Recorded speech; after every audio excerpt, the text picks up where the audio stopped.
Councilman Snitsky. This is mine.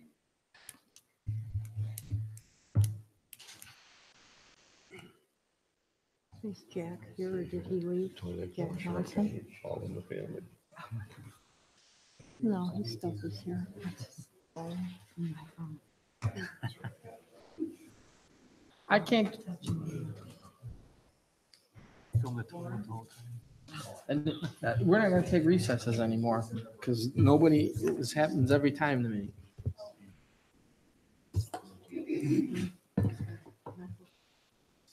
Bueller. Want me to try to page him? No, he's got a medical thing. Got Jack, I think. Jeez. Yep.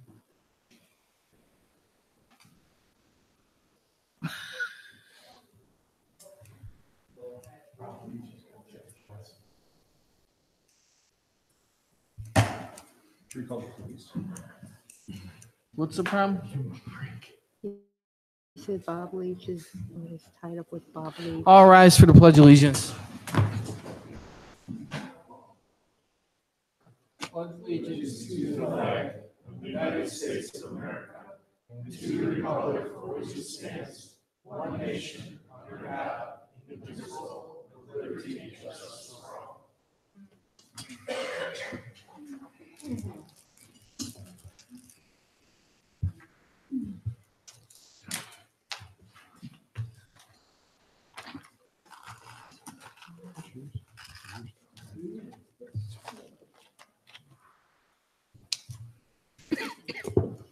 Roll call. Mayor Delaquila. Here. Director of Law Pignatello. Director of Finance Herwick. Here. Councilman at Large Elliott. Here. Councilwoman at Large Kelly. Here. Councilwoman at Large Stager. Here. Ward 1 Councilman Biassiata. Here. And Robo. Here. Ward 3 Councilman Snitsky. Here. Ward 4 Councilman Greenwald. Here. Director of Public Service and Properties Johnson. Here. Building Commissioner Vitardi. Here. Engineer Collins. Here. We'll now have the reading and disposal of the journal, regular council meeting, July 23rd, 2018. Mr. President, Councilwoman. having read the council minutes of council meeting July 23rd, 2018, I find no errors or omissions. Therefore, I move they be approved as printed. Second.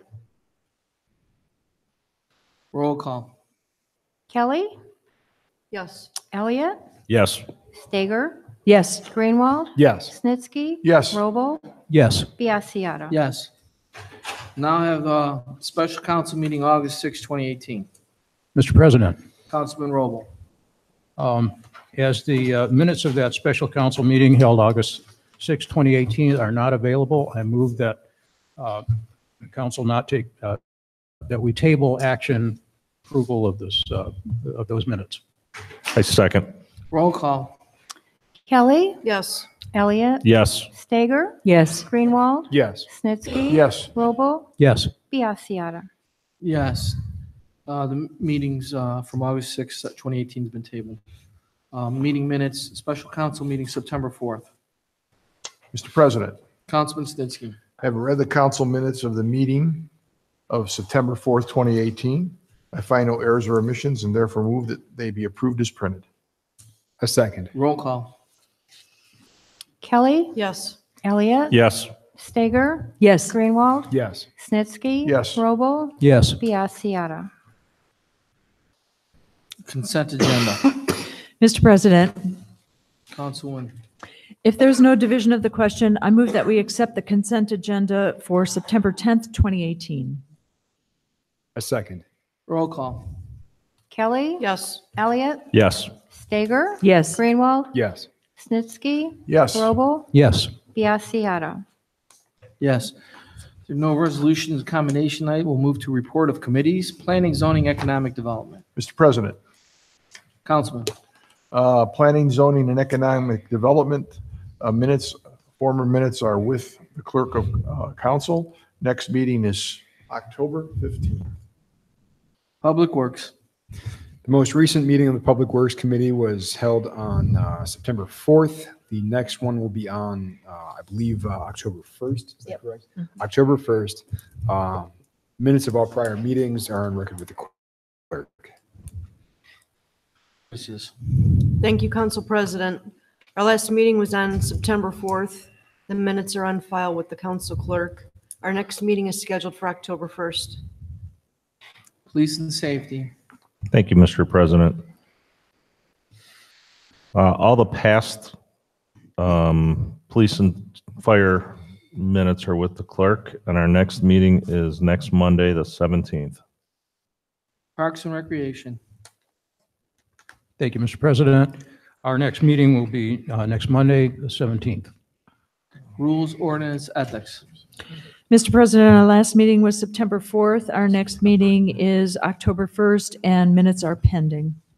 Our last finance, civil service, and personnel meeting was September 4th. Those minutes are pending. Our next will be September 17th. We have no communications or petitions. I'm sorry, one out of order. We'll now have appointments and confirmation. Yes, thank you, Mr. President. After many years of service on the Zoning Board of Appeals, Doug Wagner, the Ward 4 representative, has resigned. He is leaving the city. We thank him for his service. He's been a wonderful asset to our community as the ZBA resolved all the many issues that comes before it. I've conducted an extensive search. It's obvious that we need to replace Mr. Wagner with a Ward 4 resident. I have spoken with Attorney Vincent Rufa, who is a Ward 4 resident and is currently on our Planning Commission. Due to time limitations that he currently has, he has left the Planning Commission, but is willing to serve on the Zoning Board of Appeals. And so therefore, I'm asking council concurrence to appoint Vincent Rufa to fill the now vacant Ward 4 seat on the Zoning Board of Appeals. Any questions for the mayor? I make a motion to appoint Vince Rufa to the Zoning Board of Appeals. Second. Roll call. Kelly, Yes. Elliott, Yes. Stager, Yes. Greenwald, Yes. Snitsky, Yes. Robo, Yes. Biassiata. Any further appointments and confirmations this evening? Yes. Yes, thank you. There is one more. Now that we have a vacancy on the Planning Commission, I am asking that council concur in the appointment of Mr. Edward Foley to fill the vacant term of Mr. Rufa, as well as his vacant time remaining as chair of the Planning Commission. Would someone like to make questions for the mayor? Who would like to make a motion? Mr. President, Councilman Roble. I move that we concur with the mayor's in the appointment of Ed Foley to the Planning Commission. Do we have a second? Second. Roll call. Kelly, Yes. Elliott, Yes. Stager, Yes. Greenwald, Yes. Snitsky. Yes. Robo, Yes. Biassiata. Yes. We now have, any communications, clerk? There are none. Council's now open the audience on legislation only. Front row. Second row. Third. Fourth. Fifth. Okay. Moving on to ordinance and resolutions. Now have the second reading of amended ordinance 109, 2018. Amended ordinance number 109, 2018, introduced by Mayor Delaquila. An ordinance authorizing and directing the mayor to enter into an agreement on behalf of the city of Seven Hills, Ohio, with Hall Public Safety Upfitters of Twinsburg, Ohio, for the purpose of outfitting the city of Seven Hills Police Department's new 2019 Ford Utility Interceptor police vehicle with equipment and appurtenances, and appropriating the sum not to exceed $9,436.35 for said purchase and services. Second, now the second reading of ordinance 115, 2018. Ordinance 115, 2018, introduced by Mayor Delaquila and councilpersons Biassiata, Kelly, Elliott, Stager, Roble, Snitsky, and Greenwald, and directing the mayor to enter into a 3-year agreement on behalf of the city of Seven Hills, Ohio, with James G. Zupka CPA Incorporated of Garfield Heights, Ohio, for the purpose of performing professional accounting services, which includes but is not limited to providing fund financial statements and the preparation of financial statements in accordance with GASB Statement 34 for the City of Seven Hills for the years ending December 31st, 2018, 2019, and 2020, and appropriating a sum not to exceed $48,244 for said services.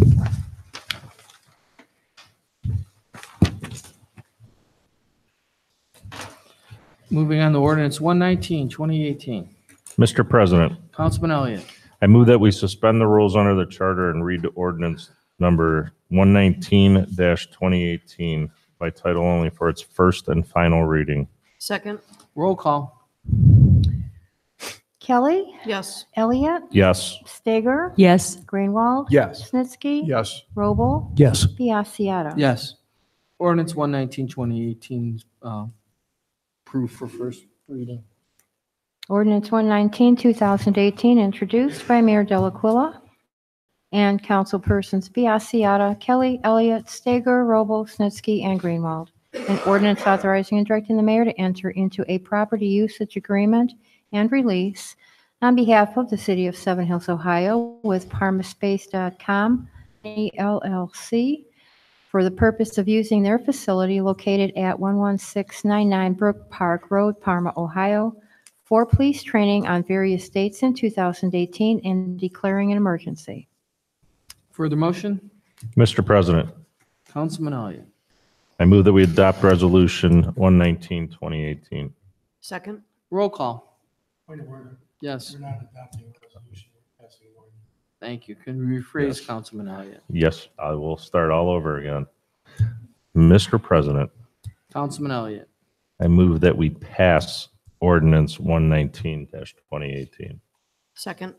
Roll call. Kelly, Yes. Elliott, Yes. Stager, Yes. Greenwald, Yes. Snitsky, Yes. Robel, Yes. Biassiata. Yes. Ordinance 119, 2018 has been approved. I will now have the 20-2018. Ordinance 120, 2018, introduced by Mayor Delaquila and councilpersons Biassiata, Kelly, Elliott, Stager, Robel, Snitsky, and Greenwald.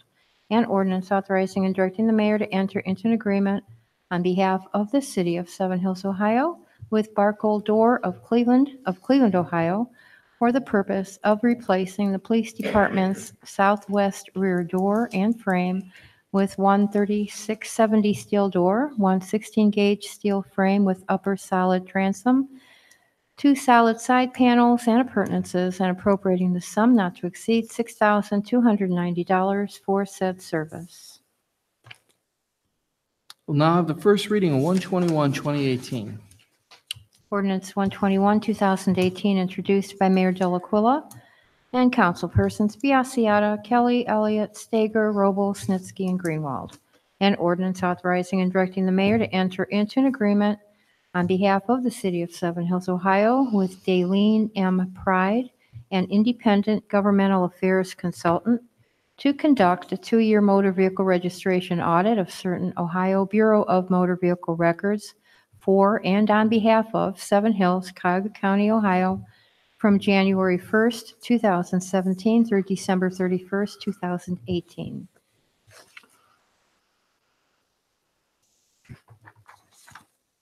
We'll now have the first reading of ordinance 122-2018.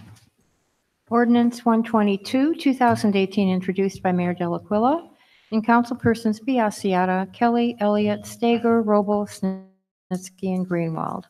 And ordinance number 74, 2017, passed by council June 12, 2017, which authorized and directed the mayor to enter into an economic development job creation and job retention agreement with Futuri Media for the purpose of extending the abatement 1 year, extending the agreement 1 year, and amending a termination clause in the existing agreement. Before we move forward, question for the finance director.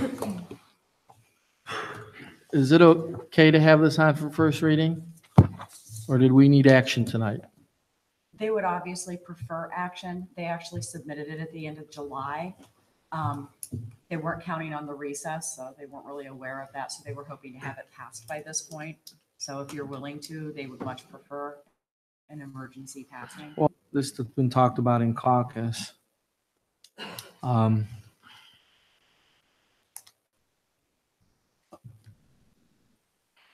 Please inform Futuri that we're thankful and appreciative, and that we'll take action in our next voting meeting. Thank you. In council, this is the economic development deal, and I asked you all to reach out, and I'm good with the numbers. We'll briefly talk about this again in the next caucus, but matters of confidential nature, please do the due diligence and be ready to act in 2 weeks. Okay, moving on to ordinance 123, 2018. Councilman Roble. I move that we amend ordinance number 123, 2018 to add the emergency clause. I second. We have a further motion. I have to. Oh, roll call on the amended. Kelly, Yes. Elliott, Yes. Stager, Yes. Greenwald, Yes. Snitsky. Yes. Noble, Yes, Biassiata. Yes. Further motion. Mr. President, Councilman Roble. I move that we pass amended ordinance number 123-2018. Oh, no, wait, no, sorry. First I reading. mean, yes. I move that we suspend the rules under the charter and read amended ordinance number 123-2018 for its first and final reading. Roll call. We need a second. Second. I second. Roll call. Kelly, Yes. Elliott, Yes. Stager, Yes. Greenwald, Yes. Snitsky, Yes. Noble, Yes, Biassiata. Yes. Amended ordinance number 123, 2018, introduced by Mayor Delaquila and councilpersons Biassiata, Kelly, Elliott, Stager, Roble, Snitsky, and Greenwald. An ordinance repealing ordinance number 127, 2016, that authorized the finance director to create a reserve account with monies to be designated for infrastructure repairs with 5% of the annual income tax collections beginning January 1st, 2017, and declaring an emergency. A further motion. Mr. President, Councilman Roble. pass amended ordinance number 123-2018. And I'll second. Before we have the vote, is there any comments? Yes, Mr. President. Councilman Stager. I have 3 letters from the Auditor of State, Dave Yost, for ordinance number 123, 2018, ordinance number 124, 2018, and ordinance number 125, 2018, concurring with the repeal of these 3 specific funds, and I would like to pass these letters to be entered into the record. Do the letters concur, or do the letters state that they need to be repealed? The letters state that they need to be repealed. Thank you for your clarification. These 3 letters will be submitted into the meeting minutes for support. on Mr. why these President? Ordinance. Councilman Roble. Yes, I'd just like to add that the reason they caught the attention of the state auditor is that this was to create a reserve account, and that's what they question. You cannot create this type of account in the general fund. So, Or the ordinance was worded. any further comments? Roll call. Kelly, Yes. Elliott, Yes. Stager, Yes. Greenwald, Yes. Snitsky, Yes. Roble, Yes. Biassiata. Yes. Ordinance 123-2018 has been approved. Moving on to ordinance 124-2018. Mr. President, Councilman Greenwald. I move that we suspend the rules under the charter and amend ordinance number 124-2018 by adding an emergency, declaring an emergency. The reason for the emergency being as in the previous ordinance, that we have been told that it is an impermissible fund by the state auditor. I second. Roll call. Kelly. Yes. Elliott. Yes. Greenwald. Yes. Snitsky. Yes. Robel. Yes. Biassiata. Yes. Mr. President, Councilman Greenwald. I further move that we suspend the rules under the charter and read ordinance number 124-2018 by title only for its first and final reading. Second. Roll call. Kelly. Yes. Elliott. Yes. Stager. Yes. Greenwald. Yes. Snitsky. Yes. Robel. Yes. Biassiata. Yes. Amended ordinance number 124, 2018, introduced by Mayor Delaquilla and councilpersons Biassiata, Kelly, Elliott, Stager, Robel, Snitsky, and Greenwald. And ordinance repealing ordinance number 128, 2016, that authorized the finance director to create a line item in the general fund entitled Rainy Day Fund, comprised of 2% of the annual income tax collections beginning January 1st, 2017, with monies from this fund to be spent on items deemed to be of an emergency nature and declaring an emergency. Mr. President, Councilman Greenwald. I move that we pass amended ordinance number 124-2018. Second. Roll call. Kelly. Yes. Elliott. Yes. Stager. Yes. Greenwald. Yes. Snitsky. Yes. Robel. Yes. Biassiata. Yes. Amended ordinance 124, 2018 is passed. Moving on to ordinance 125, 2018. Mr. President, Councilwoman. I move that we suspend the rules under the charter and amend ordinance number 125-2018 by adding an emergency. I'll second. Roll call. Kelly. Yes. Elliott. Yes. Stager. Yes. Greenwald. Yes. Snitsky. Yes. Robel. Yes. Biassiata. Yes. Further motion. Mr. President, Councilwoman. I move that we suspend the rules under the charter and read amended ordinance number 125-2018 by title only for its first and final reading. Add that the emergency, again, is due to the auditor's decision that you cannot have a fund within a fund. Do we have a second? A second. Roll call. Kelly. Yes. Elliott. Yes. Stager. Yes. Greenwald. Yes. Snitsky. Yes. Robel. Yes. Biassiata. Yes. Amended ordinance 125, 2018, introduced by Mayor Delaquilla and councilpersons Biassiata, Kelly, Elliott, Stager, Robel, Snitsky, and Greenwald. An ordinance repealing ordinance number 129, 2016, that authorized the finance director to create a line item in the general fund entitled Capital Improvement Fund, dedicated to projects outside of the city's infrastructure, comprised of 1% of the annual income tax collections beginning January 1st, 2017, and declaring an emergency. Mr. President, Councilwoman. I move that we pass number 125-2018. I'll second the motion. Roll call. Kelly. Yes. Elliott. Yes. Stager. Yes. Greenwald. Yes. Snitsky. Yes. Robel. Yes. Biassiata. Yes. Moving on to resolution 19, 2018. Mr. President, Councilman Elliott. I move that we suspend the rules under the charter and read resolution 19-2018 by title only for its first and final reading. I second the motion. Roll call. Kelly. Yes. Elliott. Yes. Stager. Yes. Greenwald. Yes. Snitsky. Yes. Robel. Yes. Biassiata. Yes. Resolution number 19, 2018, introduced by Mayor Delaquilla and councilpersons Biassiata, Kelly, Elliott, Stager, Robel, Snitsky, and Greenwald. A resolution accepting and approving the final plat of the Ridgetop subdivision in the city of Seven Hills, Ohio, for record purposes only and declaring an emergency. Further motion. Mr. President, Councilman Elliott. I move that we adopt resolution 19-2018. I'll second the motion. Roll call. Kelly, Yes. Elliott, Yes. Stager, Yes. Greenwald, Yes. Snitsky, Yes. Robel, Yes. Biassiata. Yes. Well, now the first reading of resolution 20, 2018.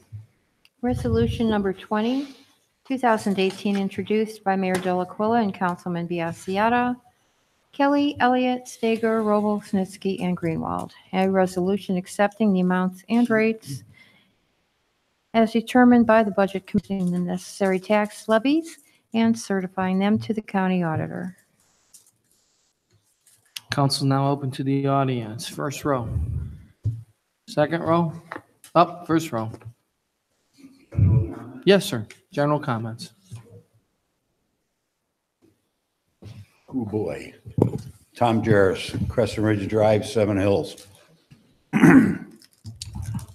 We out here helped drain the Seven Hills swamp last November. Got you guys. Tonight it went back up an inch.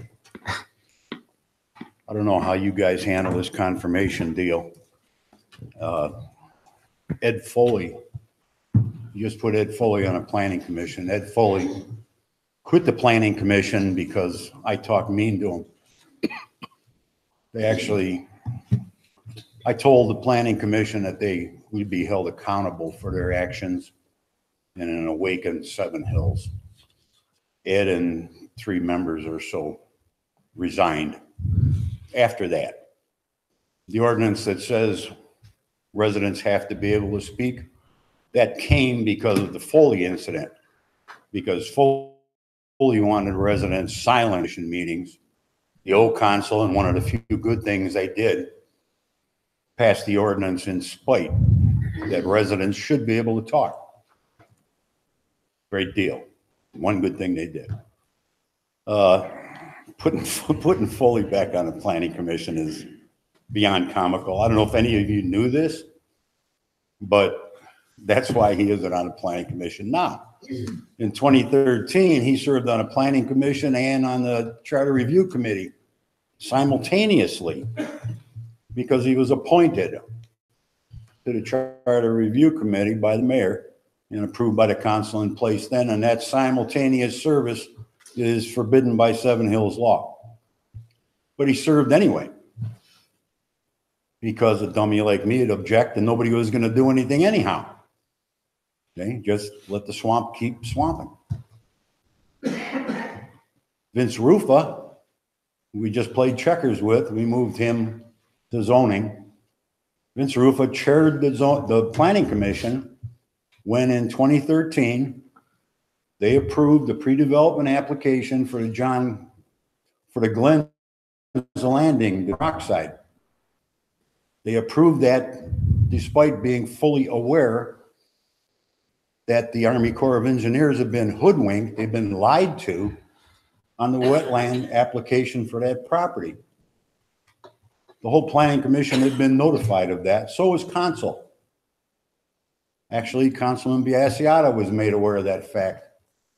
The property was landlocked. There was no way in or out of it. 2 principals in the Glenn's Landing development recently admitted that property was landlocked. But Rufa's planning commission approved it. The old council accepted it. They confirmed it. So now we're just playing checkers with this mayoral appointee thing. And the swamp just went back up. What the hell? This is very disappointing, to say the least. The biggest one being illegal participation in a charter review committee, knowingly on the mayor's part. Mayor appointed him there. And now we're going to get Ed Foley back. We need Ed Foley. We need more people like Ed Foley. We want residents to talk. That's working real good. It worked real good for the last guys. We'll see how it works now. Thank you. Thank you. Second row. Second row.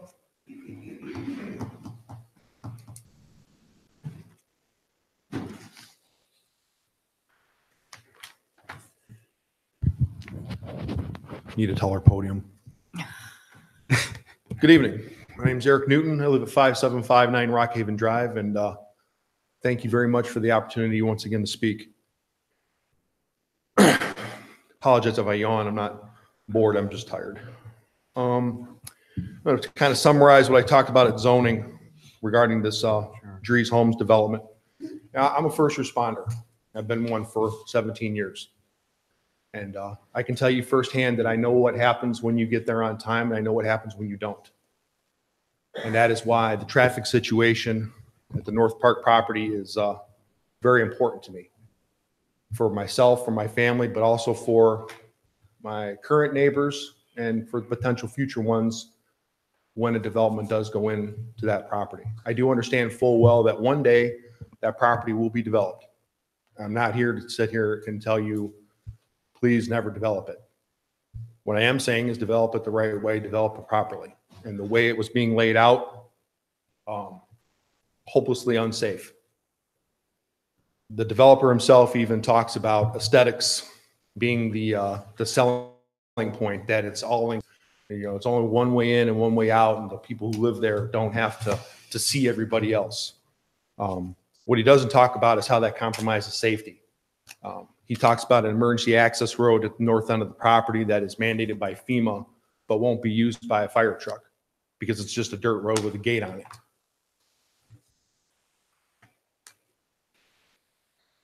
Talked at the zoning commission meeting about the hardship and why he needs zoning variances. Cliff's hardship is Tom Sutcliffe.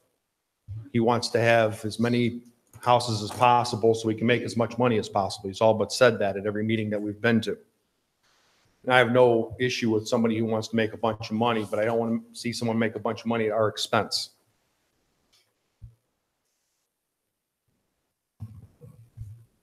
You know, when I moved here 3 years ago, I didn't just end up here. I looked high and low. I looked very, want my family to grow. And Seven Hills was picked, okay? And it was picked over all the other suburbs, or North Olmsted, Independence, Bay Village. I picked Seven Hills. This is where I want my family to grow up. This is where I want to live for the rest of my life. I'm not the only one that feels that way. On my street alone, 22 houses, you have 6 of what Tom refers to as these young professionals. You know, Tom talks about these young professionals that he wants to bring into the city. They're already here. And it's not because of it's because of the city itself. There's 5 kids on my street. You know, those kids are the very reason why I come here to each of these meetings to talk about the need for safety and safety over aesthetics.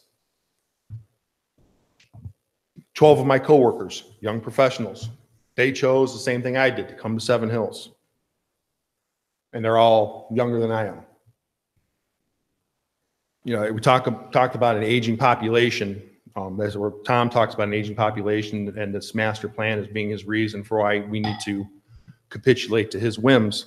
You know, he's using a 2010 census. It's my observation that Seven Hills is already getting younger without his help. You know, houses in Seven Hills sell like hotcakes. These houses that he says that are out of date and archaic and we don't need, and we need to buy something that he wants us to have. You know, Seven Hills is doing just fine. To hear Tom Sutcliffe talk, you would think that this is a failing organization that's in need of bailout. I don't agree with that. If I thought that way, I wouldn't have came here. My observation that we're doing just fine, and if Tom wants to develop in our city, then he should capitulate to what we want, not the other way around. We're the ones that have the land. We're the ones that have a beautiful city. So as Mr. Biassiata mentioned, you know, if Tom wants to get some traction here, maybe he should talk to residents and find out what we want. Because like I said, Seven Hills is doing just fine. We don't need a bailout from anyone. So, Thank you. Anyone else in the second row?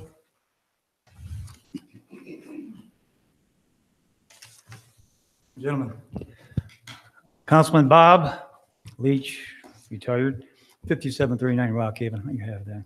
It's so good to see you back, Jack. Really, you're a good, intelligent man, and I'm glad the mayor found another job for you. I'm delighted about that. All right, I have a couple of issues, and I want to thank especially the Zoning Board of Appeals. We had, I think, 49 residents here a week ago with our council president, of course, and our ward leader about the zoning of WDOK. And it keeps getting referred to as North Park, but it's really WDOK property. But first, I'd like to ask about the flag that was supposed to be on all the radio antennas. And I've sent a memo through to several people, and I thank you, Rich and Carol, for answering me, and the mayor. But for those who don't know or haven't seen, and these flagpoles are so big, the antennas for the people with the radio antennas were supposed to have flags on them all the time. They made a huge change on the top third of them about 3 weeks ago, and according to their workers, they were instructed not to put a flag back up there. I want to tell you something. I'm going to beat this to a pulp because those things look like hell otherwise. And we have North Park, of course, we're talking about here, and I happen to live there too. And it looks ridiculous without a flag. So, Mayor, I think that's on your jurisdiction.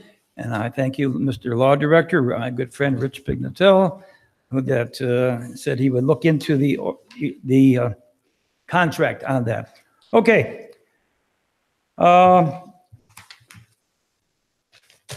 Dries Homes, it goes back a white ways here. Several years ago, they put in 12 houses, I believe, over there on right where the school property used to be for John Glenn School. And I have yet to meet one person who likes the idea that those houses are that close together. I'm sure most of you have driven that, but it looks like heck. It really does. This is what we would have gotten, okay? And that's not what we want. I was on council 26 years. We changed the ordinance 3 times to make each of our properties larger than what we had when we moved in 43 years ago, all right? We changed that. And you know as well as I do now, and the zoning board knows now, that it takes sometimes several years to pass zoning changes. And I'm sure you're going to find that out as you go through here as such. The zoning that we put in over the years made it bigger and bigger and bigger. That's how we envisioned the city to look. All right? And the new properties that have gone in the last few years, except for John Glenn, look like that. And they look beautiful. He wanted to match our properties with bigger houses. Doesn't work. Doesn't work. All right. There was a lot of people who spoke a whole lot of times about the same things, which is true. I mean, nobody wants it in your backyard, of course. Okay. Moving in there 43 years ago, you have to be a darn fool to realize that some days some houses will be there. I don't have a problem with houses be there. Follow the ordinances. You guys work real hard to pass any ordinance. We worked 26 years to put those ordinances in places. Follow the charter. The charter says that they can't grant variances, and this should be given to the builders when they come in 3 months later, when they make a big statement and they have all us down their back because it's ridiculous. The duties of the charter falls under, and might be a good idea while you're watching Swamp Fox or something or other, to read this sometime, the charter. There's a lot of good stuff in there. You'll be amazed. Under 8AB,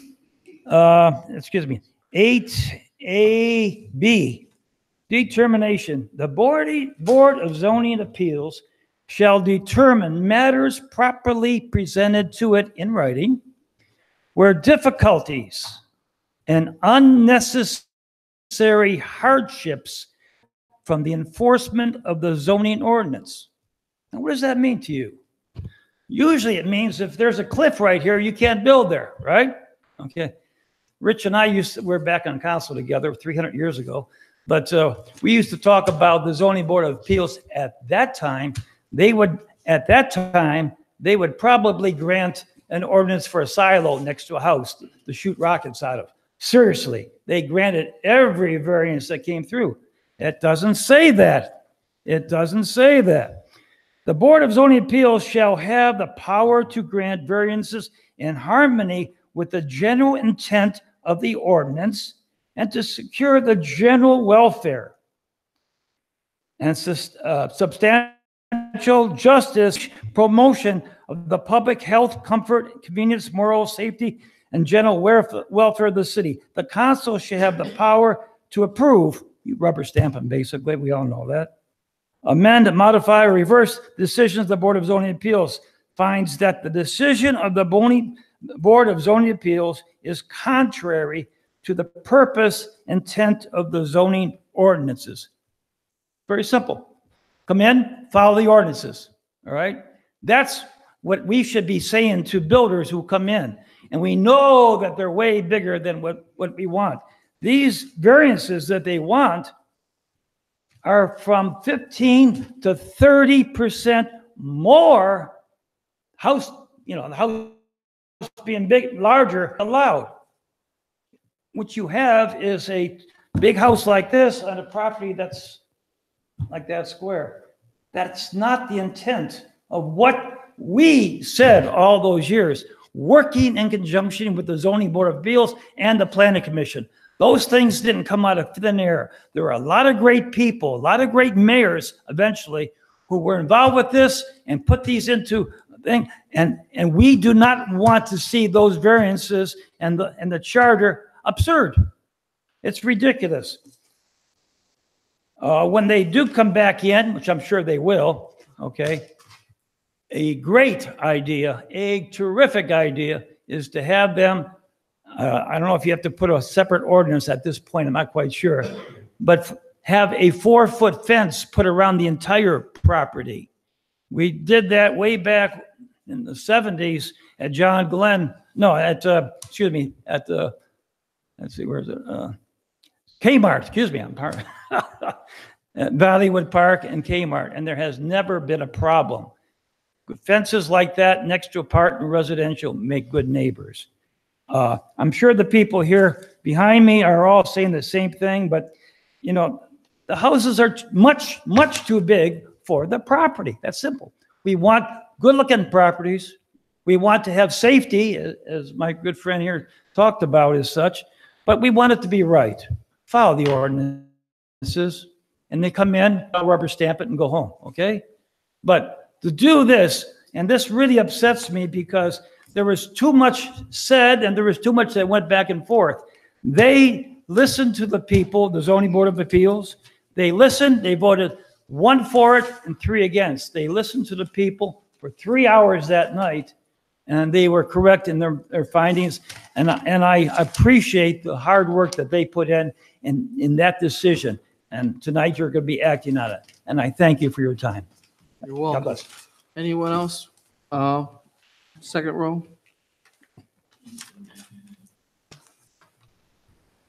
Hi, everybody. Hi. Hello.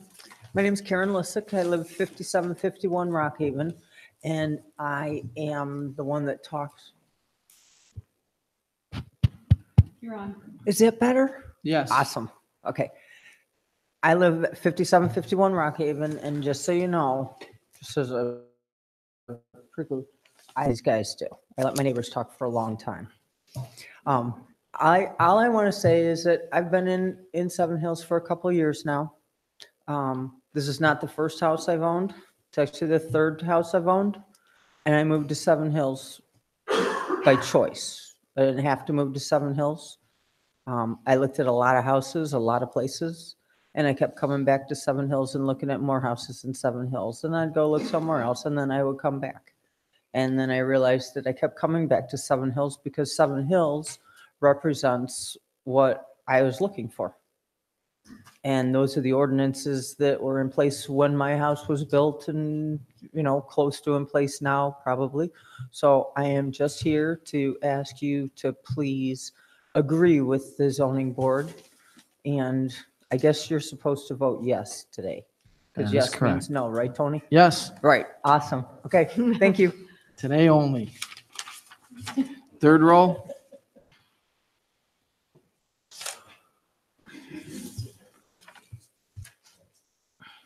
Good evening. Good evening. I'm Jerry Dabrowski, 5660 Chatham Drive.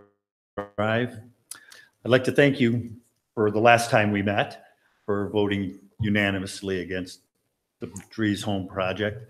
And to our surprise, he showed up again, made one little change, and we have to go through this whole process again.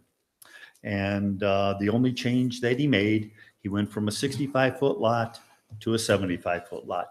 And he said that that now makes his development match equally to the surrounding area. Not even close. The zone we discussed this extensively at the zoning meeting, so I'm not going to bore you with all the details again. But the big thing is the size of the lots. Our ordinance here in Seven Hills calls for a minimum lot size of 15,750 square feet. His plan, which he sneaks around talking, he never really comes out and says it. He went from 8,500 square feet to 9,600 square feet. That's it. He could put, and there were, I believe, 8 or 9 lots at 9,600 square feet in his new proposal. And that's only because he went from 65 feet to 7,500, 130-foot deep lots. So the amount of variances that he's asking is not needed. We brought up the master plan, how he's been throwing it into our face this whole time. Well, it made some very interesting reading. I just received it a few weeks before the zoning meeting, and it just seemed like he picked little pieces out of it that met his needs, not the city's needs. Well, when we went through there, we then showed him or told zoning that the master plan is great. It's going to work. But there were a lot of parts in there that we presented to the zoning board that were in complete reversal of what Dries Homes was talking about.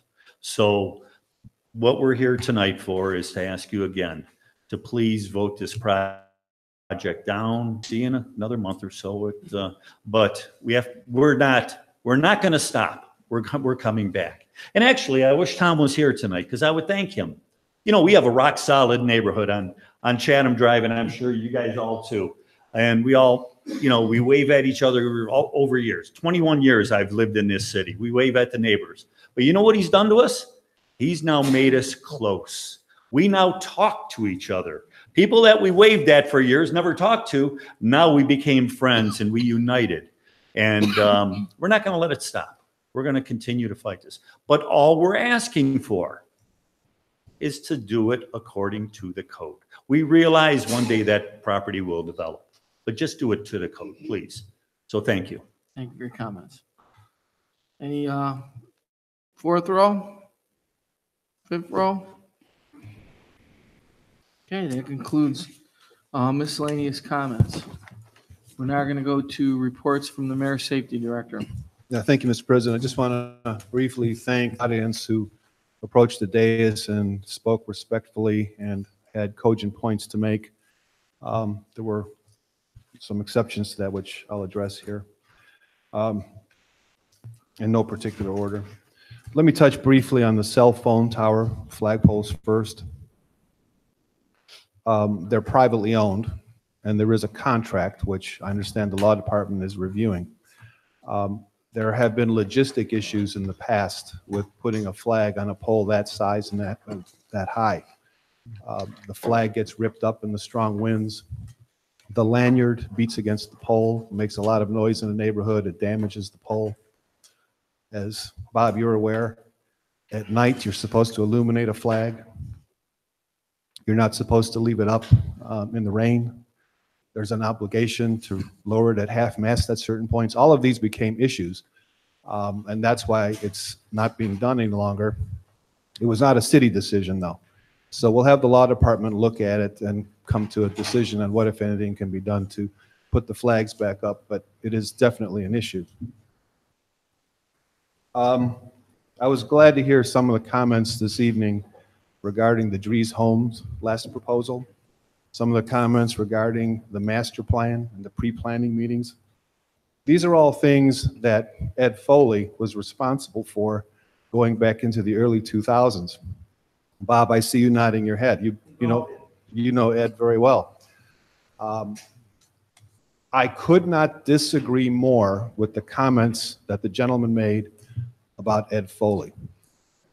In my experience here, there is no single individual in our city who has the experience, the knowledge that it's going to take to manage these very large projects that are coming here. I know how he works. I know his background, and I think everybody up here does as well, especially those of us who've been around here for a while. This is a gentleman at a PhD level. He's a college professor. He wrote the original master plan. He's responsible for the amendment to the master plan in recent years. When these large projects come to our city, we will be hard-pressed to bring anybody else to the table who will be able to go toe-to-toe with these large developers we're going to be negotiating with. I could not disagree more with the insults that I heard this evening about Ed Foley. I personally, and I think I speak for a lot of them up on this dais, I thank God that Ed Foley is willing to come back and help his city. And I'd remind everybody, this job pays something like $300 a year. It pays nothing. I think once you have an opportunity to see how Ed works, you're all going to be favorably impressed with him and the results that he will deliver for our town.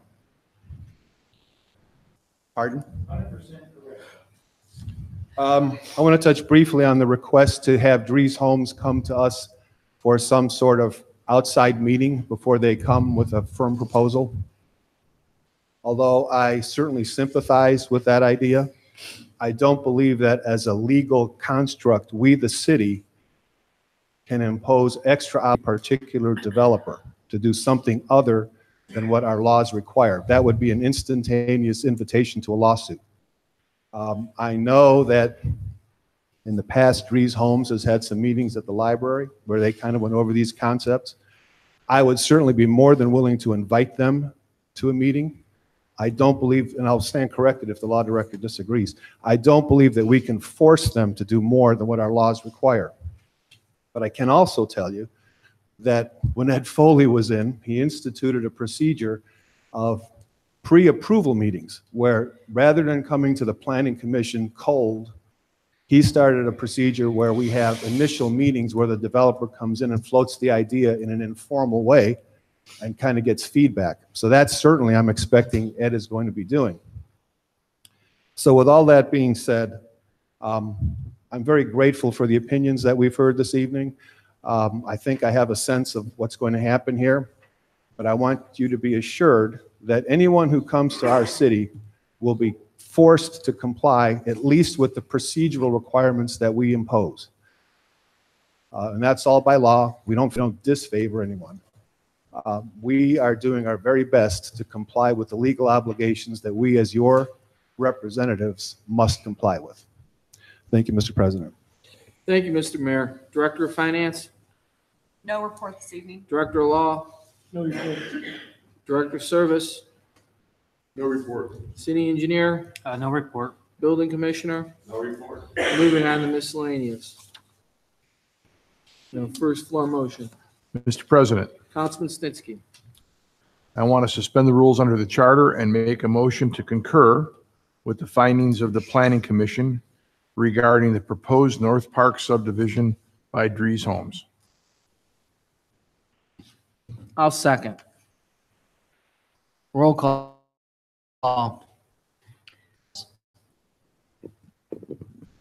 Elliott? Yes.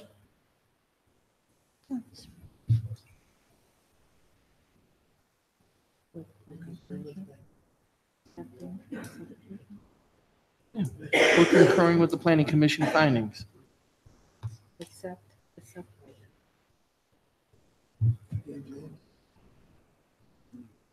Right. We're concurring with the findings of the Planning Commission on August 1st. You need Cam to concur with the approval. Yes, Sorry. that's okay. So we'll pick up with the, Stager. Yes. Greenwald. Yes. Snitsky. Yes. Robo. Yes. Biassiata. yes. Okay, we've concurred with the findings of the Planning Commission saying that residential property could be built. Now, in terms of the number of homes and variances, that was up to the zoning board. Point of order to the law director, we have 4 variances now. Are we able to do this in one motion, or are we gonna do? Motion to, there's no division of the question. I move to concur with the zoning board of appeals in denying the following variances. 3 variances. All right, If someone. well, I'm concurring with the findings. All right, if there's no division of the question, I motion that council concur with the findings of the zoning board of appeals, which voted down the following variances.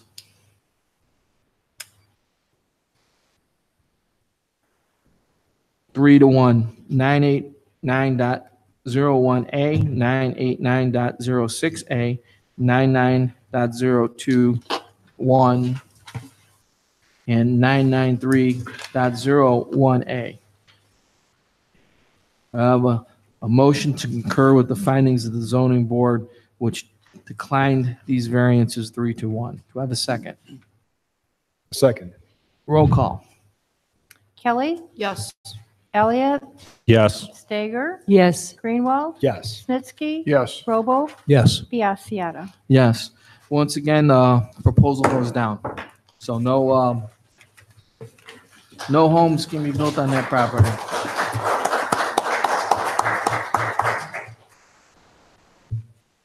We have a further floor motion. Mr. President, Councilman Snitsky. if there's no division of the question, I would like to make a motion to allow for the scrapping of the 2 former rooftop AC units from the rec center and of the goal posts that are currently stored at the service garage.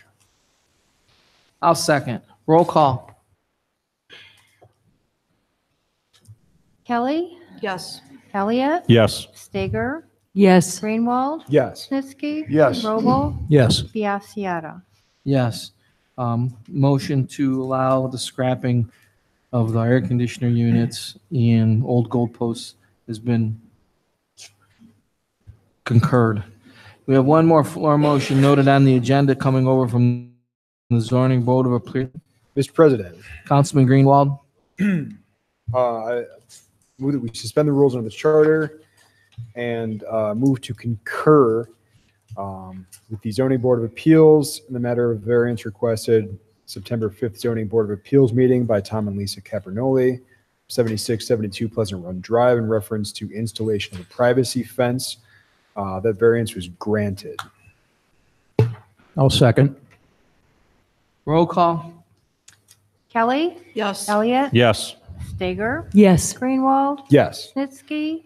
Yes. Robo. Yes. Biassiata. Right. Yes. Yes. Okay, we've concurred with the findings of the zoning board of appeals in the matter of the fence at 7672 Pleasant Run Drive.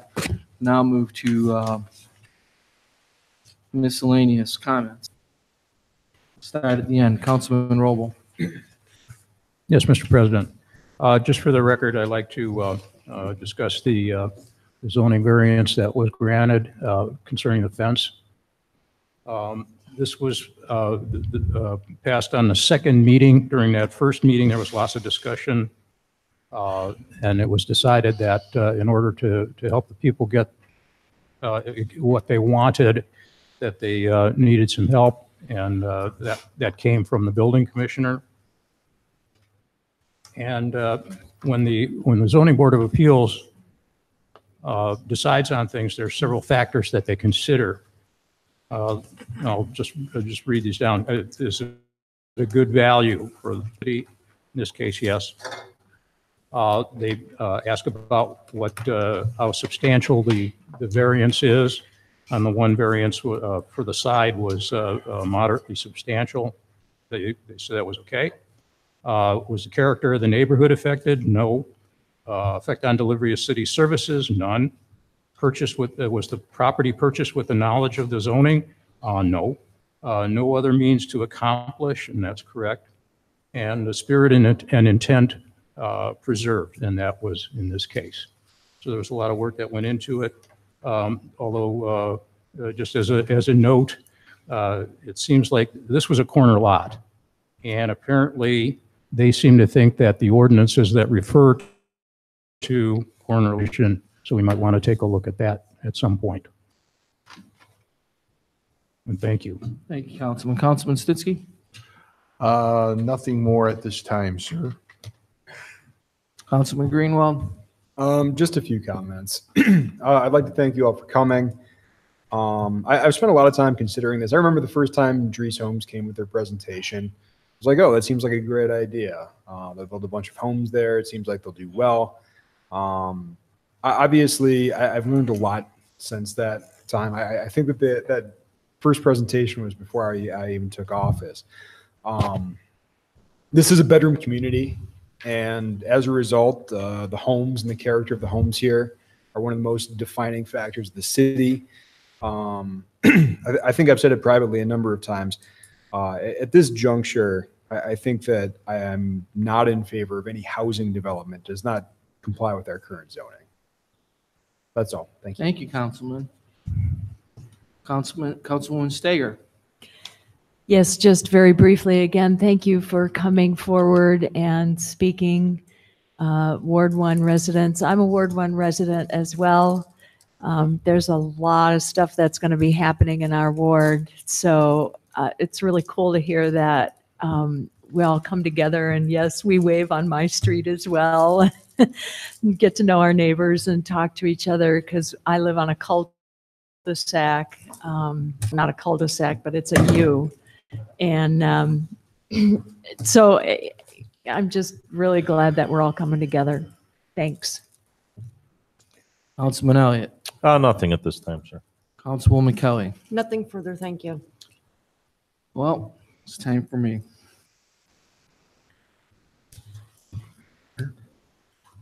Oh, sure. First, I'd like to make clarification on my last. Now, first, I want to thank you all for coming. I know it's been a long journey. I will never abandon you. It's not just this subject. I know many of you have contacted me on many things over the last almost 3 years now. And without exception, I believe I've always gotten back. So anyone has not had that service, please speak up. Endeavored really hard to be your best representative I can be. Okay. Thanks again for your support, your faith in me, and the faith in the system, for attending all the meeting and doing all the homework you did to bring about the outcome that came tonight.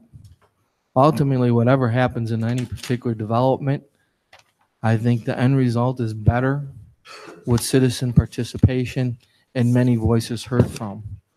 As long as I'm sitting up here, there'll be no attempt ever to silence anyone.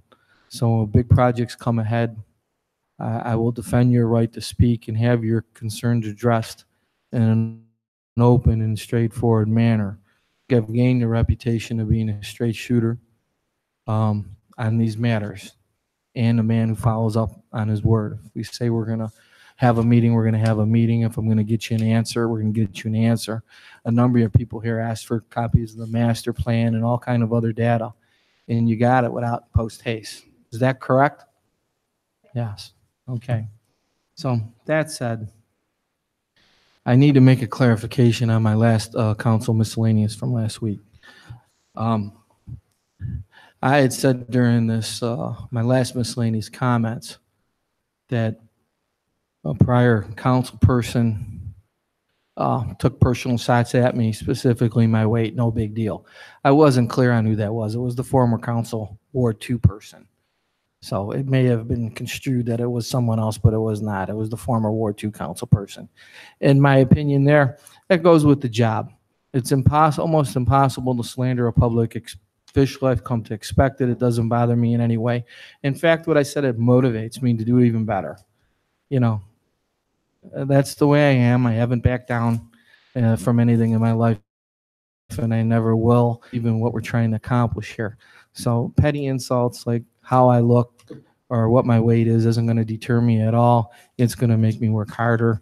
And thank you all for letting me make that clarification on who those comments were attributed to. Now next, I'm going to address the other parts of my last miscellaneous statement, and I'm going to make an exception. All throughout my tenure as councilman and this tenure as council president, virtually at every avenue, I've taken the high road. I'm looking forward. The future's bright. There's big projects coming. Comments are made, lies are made, half-truths, no truths. It didn't matter. I've had a laser vision on the future, what the citizens want, and it's what I hear from people. They're tired of the fighting, so I just look past it. However, I am speaking up today because it's the residents that have asked me to speak up. They're tired of being caught in the crossfire. They're being told one thing by one group of people, and then they get angry because they think something's wrong. And then they contact me, and I tell them the truth. And then they're angrier because they were lied to in the first place.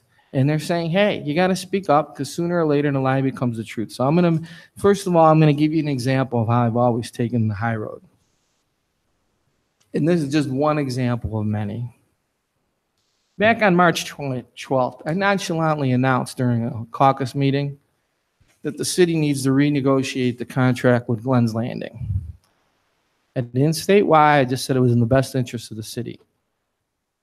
Here's what happened by our former council people immediately after I said we're going to renegotiate. Former Ward 2 councilman, Council President Biassiata embarrassingly announced on March 12, 2018, Council caucus that Glenn's Landing desires to renegotiate the contract for the purchase of the city land on Rockside. And that's the last I'm ever going to say about former councilman from Ward 2. Okay, now I'm going to move on to former councilman from Ward 3. In many of his posts, he says, I'm never running for anything again. Been very consistent since the last election, all the way up until last week. Yet earlier this year, he did run for something. He was on the ballot and was elected as the Ward 3 Democrat person. So he's elected. He's a leader in the community. A Democratic Party official representing Seven Hills. I would hold a person elected to an office to represent the people of Seven Hills to a higher standard. So I want to make an exception tonight and correct many falsehoods that have been perpetuated. And it's truly an exception because from this point forward, I'm only looking forward to the bright future that's ahead. So after I made my comments that we need to renegotiate with the Glenn's Landing, here's what the Democratic Party official wrote. And there goes the Rockside development completely. It's over. Now, not only is what the mayor calls the food court dead in the water, but now the other developer for the mayor's super senior complex is backing out. I'm going to stop there and just note, I do not understand. This is one of the things that I wanted to clarify for the record, that there's been many derogatory remarks made about senior living centers by this person. And I get it, and I'll touch upon that a little later. But I want to point out for the record that while on council, this is the main 50-acre development on Rockside, that the council person that continually refers to it as the mayor's super center and all these derogatory comments about we don't need this. On October 11, 2016, preliminary development plan was approved with 260,000 square feet of senior living on the big development by the council person that now continues to deride it. This was further revised on February 18th, 17, also the big project to have 200 square thousand feet of senior living. I'll come back to what's proposed for the future. But that is what I'm saying, that why was it a great idea last year to have 200,000, 260,000 square feet and on the main development, most valuable property? Okay? Now, first correction here. On the small property with no access to Rockside Road, the Omni Senior Living is well underway. The construction's there. It's a different parcel. It has no frontage. We hired a real estate professional before we agreed to it, and they said there weren't a whole lot of options for this because people with businesses want access to main roads and they want to be visible. A very unique piece of property that's going to bring a lot of money over the next 15 years to the city, not the main property, and I'll get to that later. Okay? This is back in March where I said, merely, I said, we have to renegotiate. I further, right after that, this former council person and current Democratic Party official, now we, the residents, get nothing. No tax dollars, no food court, not even the super senior center. Nada. How sad. We had it all ready to go. The food court would have started construction this month. Every single candidate for council said one way or another they're going to fix Rockside Road. And the residents bought it hook, line, and sinker. You were lied to. Hey, it's politics. I just hope you hold them accountable. Think about it every time you drive by the dirt pile for the next 2 years and probably longer. Please remember these comments from this. This is me talking now. That the construction would have started in March and then it was all ready to go. Just table that thought for a second because this is a theme that I'm going to come up many times in the next few comments. Okay, so all this was written about me. I got notes from residents, oh, too bad you tried your best, Rockside's dead, because this was out here, and then I explained to them, it's not that, it's just, we're just renegotiating for better terms with the sale of the property. And months go by, and I just keep turning a positive note, taking the high road until the former council president came in, point blank, about comments related to this contract. At that point, when confronted point blank, I let it be known that we were advised by our outside attorney, Squire Patton Boggs, that the contract that was approved during the last council term was, the council president was advised, do not approve this. There are a number of problems in this contract and we don't believe it's in the best interest of the city. I did not say that. I took the high road for months. I just said I rolled up my sleeves. It took months and thousands of dollars in legal fees to renegotiate this contract.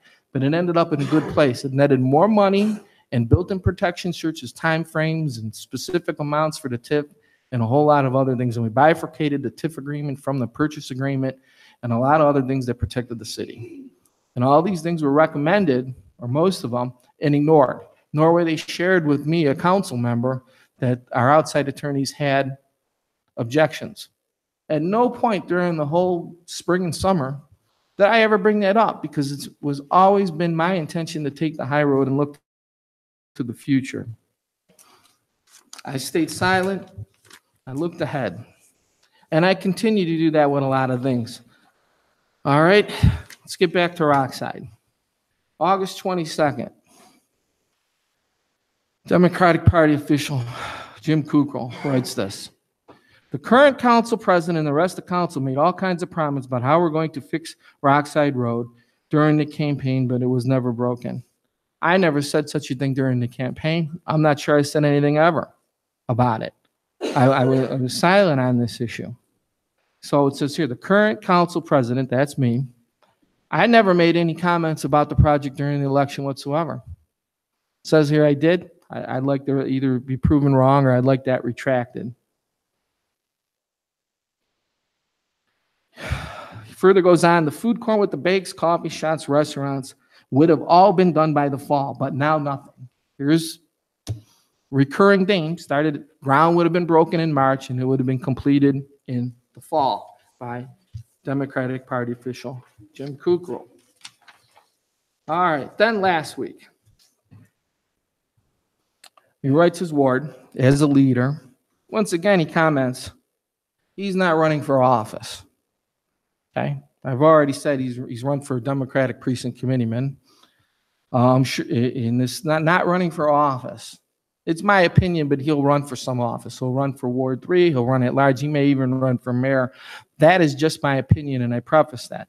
And when you say you're not running, that's an attempt to get credibility. Oh, I'm unbiased. I don't have any hand in the game. So what I'm about to tell you is 100% the truth.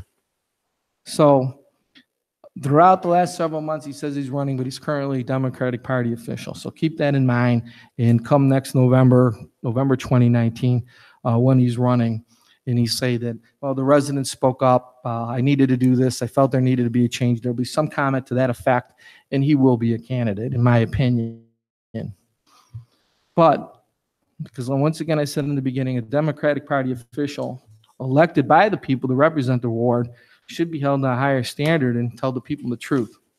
So last week, he wrote in his followers, all the developer did, LSB, was go find a partner to develop it because they didn't want to go do it any longer after the mayor crapped all over it. They were disgusted with the entire thing. I'll address that in a minute. Further goes on, the developer shopped and sold it to Fairmont. Then LSB told them about it and said, Fairmont, you deal with these nutsy politicians. And this is in quotes. So he specifically says, the developer, LSB, told them about it and said, Fairmont, you deal with these nutsy politicians. I spoke with the partners from LSB. That was never said in regards to this group. And I'm going to get more to the salient point soon. They didn't do crap, all it fell in their lap. Well, that's not true either. Since I became council president, I've been collaborating on behalf of council and the mayor. Often the mayor joined me with LSB, and we went over many proposals. The partners at LSB had a couple different ideas for the lands and a couple different developers, and they sat down with us and they said, what we want is one that the leadership of the city can get behind. And ultimately, I think we got there. So this part about it fell in our lap, no. It took several months of talking and negotiating and what we think would work and what wouldn't before ultimately bringing this to the public and the rest of council. It appears this is, and I'm quoting Democratic Party official Jim Kukoc, it appears this is going to be almost the exact same thing. No, it won't. I'll tell you right now, a lot of it's on the come, and we're going to do this. It's better to be right than quick, right? This is the last big project, and we're going to take our time, and we're going to get it right. But one thing I'll tell you, no, it won't be the exact same thing. The architecture will be completely different, and it will not have any senior living. The new development partner feels that's not a good use for the property. It's off the table. It's gone. So that's one less thing for us, for people to argue about. But another falsehood in the statement to the ward that it's going to be the same thing. All right. All right. In the interest of, I'm going to skip the other. Oh, here, no, one more thing. So watch closely, because if this isn't way better than it would have been already built, you were lied to and lost years of revenue. All right. So here's the salient points. The Democratic Party official Jim Kukoc has mentioned the Rockside being an eyesore. He's mentioned it being a dirt pile. He mentions it's lost revenue because it hasn't started. He mentions a spring start, and he mentions the fall open. To the best of my knowledge, these are all false statements. Here is what really happened. Okay? LSB presented a new option to the city in July of 2017. Prior to developing this, they had meetings with then Councilman Jim Kukoc people. Then Councilman Kukoc assured LSB and their partner Geese Construction that what they were about to propose was a great idea and they were going to support it. The LSB and the other prominent developer in the Cleveland area then spent a lot of money and time developing a new plan. That plan was introduced to the city. Then Councilman Kukoc changed his mind and went against it publicly without notifying LSB, as did the other councilmen involved. At this point, the project was stopped. LSB pulled their plans. They rescinded their application in July of 2017. months before the election, months before any of these people were elected. And there it sat through the winter, through the spring, till noon. And I reopened negotiations that were very cordial and collaborative with LSB and our eventual new partner, Fairmount. So there's the facts. The developer did not pull out because they had any issues with any of these people on the dais. The project was never slated for spring. It wasn't going to open in fall. These are all false statements. And I speak today to set the record straight. It brings me no happiness or joy. It's the worst part of the job. Now, I'm sure this will get spun in a million different ways, but I count on the people here and listening at home to keep the record straight. It's been my experience that if politics is what I cared about, I'll tell you this.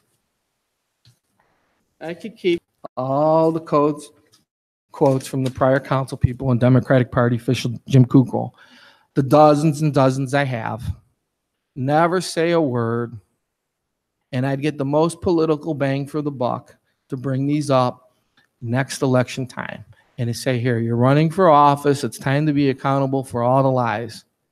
That would be the best political move to make. However, I didn't do this for political reasons. The people came to me and they're tired of being put in the middle. They read something online, false, 100% untrue. Then they contact me and they're angry because they're like, hey, how'd you drop the ball? Why'd the mayor do this? What's going on in Rockside? Oh, you put the city at risk. What did you do to make LSB walk away? And then taking the high road, I've never mentioned the plan was rescinded in July. I never mentioned the property was put up for sale prior to the election of these individuals to my left. I take the high road, hey, we're working on a new plan that's going to be good every single time. And the people accept it mostly. Other times they write back, well, I don't care, you're in charge now. How come you haven't done something? And they're quoting the social media lies. And after I said, ma'am, mister, you've been misinformed. I don't know what to tell you, but I don't want to get into specifics because I want to take the political rhetoric down. I've done that dozens of times throughout this year. And we got to a point where the residents themselves said, Tony, please set the record straight. Who's telling the truth? What really happened? And on resident demand, I speak up tonight. And that's it. It's the only reason. Hopefully this puts to bed what really happened on Rockside. Now, weeks we should get a submission from Fairmount and we'll schedule a planning commission meeting and we'll go from there. We have several months of hard work ahead. I'm not making any promises. I'm just saying we're going to do our best to bring a first-class facility that we're all going to be proud of. And from the preliminary negotiations, I know the architecture will be better. It will not have senior living. And I think the people will be really improved with the expanded plan. And I'm very thankful for LSB having patience and being a good partner. And I'm really excited about the new relationship with Fairmount Properties. Now, people say this thing's been spun. I don't know if you've seen my memo. My memo merely stated, I'm excited to announce that we have a new lead developer, Fairmount Property. Here's examples of their work. Things to the community, there's no spin. There's just facts. And then I back them up. So I thank you for this long, especially long indulgence to these miscellaneous comments. And on that, I wish you all a good night, and I motion to adjourn this meeting. Second. All in favor? Aye. I think we had. Kelly, We got to do roll call. Yes. Sorry. Elliott, Yes. Stager, Yes. Greenwald. Yes. Snitsky. Yes. Robel. Yes. Biassiata. Yes. Thank you for all for coming.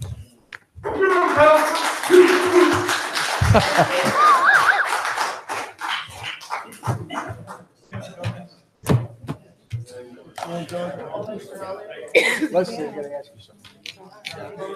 What's that? Thought it was great.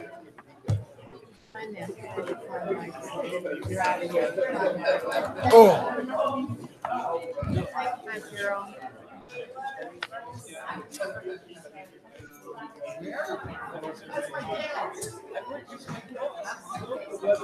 Huh?